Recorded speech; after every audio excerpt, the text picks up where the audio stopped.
Lyon, dans un quartier laboratoire de la Smart City, la ville intelligente. Ici, des navettes électriques et sans chauffeur sillonnent les quais. Là, le véhicule sonne, parce qu'il y avait des personnes sur la voie et il vient de les détecter. L'entreprise française à l'origine de ces navettes gère près de 200 véhicules autonomes dans le monde. Mais leur capacité reste encore limitée, car le réseau Internet actuel, la 4G, n'est pas assez rapide. Ce véhicule, par exemple, roule seulement sur 1 km et un opérateur doit être présent pour régulièrement en prendre le contrôle manuel. Le tournant décisif sera l'arrivée de la 5G, la nouvelle génération de réseaux sans fil. Le réseau 5G sera beaucoup plus rapide que le réseau 4G, donc ça permettra à beaucoup plus d'informations d'être échangées. Avec la 5G, mon véhicule autonome, il va arriver au feu et il va être capable d'échanger de manière très rapide avec le feu. Il va pouvoir savoir très rapidement si le feu qui est rouge, par exemple, il va passer au vert bientôt. Donc la 5G et son déploiement, c'est une vraie valeur ajoutée pour les entreprises comme nous qui travaillent sur le véhicule autonome et donc qui travaillent également sur la connectivité. Ultra rapide, ultra efficace, la 5G est présentée comme la révolution technologique du XXIe siècle. Celle qui permettra des opérations chirurgicales à distance, des rencontres holographiques avec des célébrités, ou encore l'avènement de l'intelligence artificielle.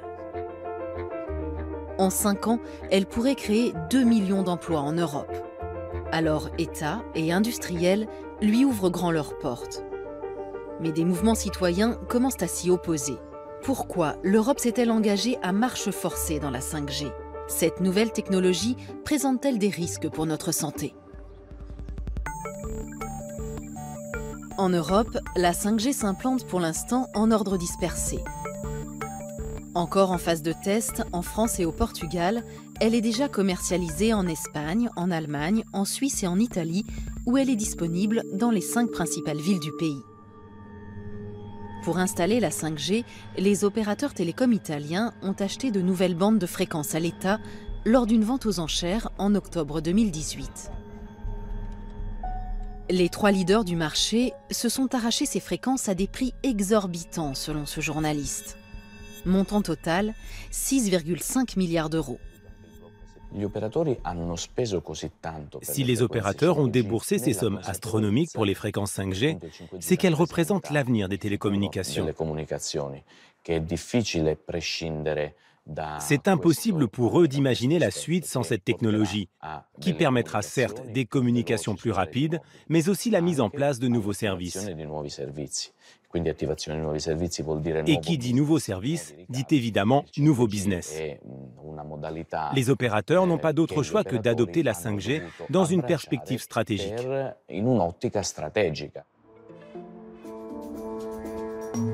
Depuis la vente aux enchères, les publicités pour la 5G se multiplient. Mais loin d'attirer les consommateurs, cette nouvelle technologie provoque une levée de boucliers sans précédent. La région des Abruzzes, dans le centre de l'Italie, a été la première à expérimenter la 5G. À côté des stigmates laissés par le séisme qui a ravagé le territoire en 2009, des antennes sont apparues récemment, dont certaines près d'écoles et d'hôpitaux. La multiplication de ces émetteurs préoccupe grand nombre d'habitants qui ont créé une association anti-5G. Il n'y a pas un jour en Italie sans qu'il y ait un rassemblement Stop 5G. Et c'est une bonne nouvelle. Ils sont avocats, agriculteurs, enseignants. Tous cherchent des réponses face au manque d'informations fournies par l'État. Nous n'avons pas été prévenus de l'expérimentation. Nous avons appris la nouvelle par les journaux. Et évidemment, on ne nous donne que des informations très positives. On met en avant le caractère exceptionnel de la mesure. On nous présente la 5G comme une technologie qui pourrait relancer notre ville, une technologie nécessaire pour l'Italie en général. Mais ici, nous n'avons toujours pas d'école antisismique. Donc, je ne comprends pas pourquoi on installerait cette nouvelle technologie alors que nous n'avons même pas les infrastructures les plus basiques. Et nous ne sommes pas disposés à risquer notre santé pour une innovation dont on ne comprend toujours pas les avantages. Une étude scientifique menée par un institut de recherche italien corrobore ces inquiétudes. Des chercheurs ont exposé des rats aux ondes électromagnétiques pendant 3 ans. Cette biologiste a participé à l'expérimentation. Les données de notre étude montrent la corrélation entre l'émission de radiofréquences et l'apparition de tumeurs de l'oreille, ainsi que de tumeurs multiformes du cerveau. Cela signifie que l'on peut faire le parallèle avec ce qu'il pourrait se passer chez l'être humain. Ces tests ont été menés sur des ondes 3 et 4G. Or, les fréquences 5G seront, à terme, 4 fois plus puissantes. Ce qui est sûr, c'est que notre expérimentation a révélé un risque. Et ce risque doit être pris en considération concernant des fréquences qui n'ont pas encore été testées. Ce que nous voulons dire, c'est prudence. Il faut respecter le principe de précaution. Il faut explorer ces fréquences 5G avant que toute la population n'y soit exposée. Pourtant, pour que la 5G fonctionne, il faudra multiplier les antennes. La Suisse, où le réseau est accessible depuis juin dernier, compte déjà 300 émetteurs 5G. Le pays pourrait en installer 15 000 supplémentaires pour couvrir l'ensemble du territoire. Olivier Bodenman est ingénieur, spécialisé en radiofréquence. Selon lui, l'exposition généralisée aux ondes est inéluctable. On pourrait tout à fait imaginer qu'il y ait un réémetteur dans le poteau là-bas. Les feux rouges, c'est l'idéal, vu qu'ils sont connectés au réseau. Transformer le mobilier urbain en antenne 5G n'est pas un scénario de science-fiction. Car les fréquences 5G, même si elles sont plus puissantes, ont un point faible. Leurs ondes ont une portée limitée. Ce genre de fréquences ne pénètre pas facilement à travers des obstacles comme des murs en béton, tout ce qui nous environne. La crainte que beaucoup de gens ont et que j'ai aussi, c'est qu'on augmente les puissances pour que ça traverse quand même. Ça, c'est une des solutions. L'autre, c'est de multiplier les objets connectés de sorte que chacun agit comme un réémetteur de 5G. Et puis c'est ce qui risque aussi de se passer. C'est-à-dire que vous achetez une lampe de chevet, tiens, elle sert de relais 5G. Là, il y a un vélo qui passe, il sera connecté aussi. Donc, il servira aussi de réémetteur. Donc ça fait partie de l'inquiétude, c'est qu'on va être arrosé en permanence. Une multiplication des relais dénoncée par 180 scientifiques internationaux. En 2018, ils ont exhorté l'Union européenne à stopper le déploiement de la 5G et rappellent que l'OMS a classé les ondes électromagnétiques comme potentiellement cancérigènes.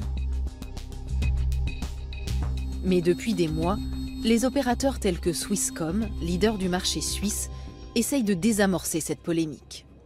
A priori, il n'y a absolument pas de souci à se faire aujourd'hui, vu qu'on emploie des technologies et des fréquences qui sont très bien connues. Ça fait plus de 40 ans qu'on étudie en fait, ces fréquences qui sont utilisées aujourd'hui. Et jusqu'à aujourd'hui, il n'y a aucune évidence scientifique qui dit qu'il y aurait un danger quelconque. Mais Swisscom n'a pas toujours tenu ce discours rassurant. La preuve, ce document, un brevet déposé en 2004 par l'opérateur.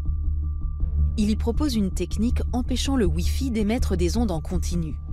L'entreprise s'appuie sur des études scientifiques affirmant que l'exposition aux ondes pourrait endommager l'ADN et augmenter les risques de cancer. Mais aujourd'hui, Swisscom récuse cette étude. Cette étude, d'une part, n'était pas avérée à la fin, et notre patente aussi a été retirée. Donc, en fait, c'est clair que l'Internet n'oublie jamais, mais ce document n'existe en fait plus. C'était quoi cette étude, vous savez? Je ne pourrais pas vous dire, non. Et vous savez pourquoi l'étude a été retirée? Non, ça je ne pourrais pas vous dire non plus. Pour l'industrie, les enjeux financiers sont considérables. La 5G pourrait rapporter 113 milliards d'euros d'ici 2025. L'Union européenne a donc décidé d'encourager le secteur en dépit des inquiétudes citoyennes. Mais à la traîne technologiquement, elle va devoir s'appuyer sur les deux grands leaders du secteur, les États-Unis et la Chine. L'Italie se tourne déjà vers Pékin pour construire ses infrastructures 5G. C'est le cas dans les Abruzzes, où le réseau a été développé par le chinois ZTE.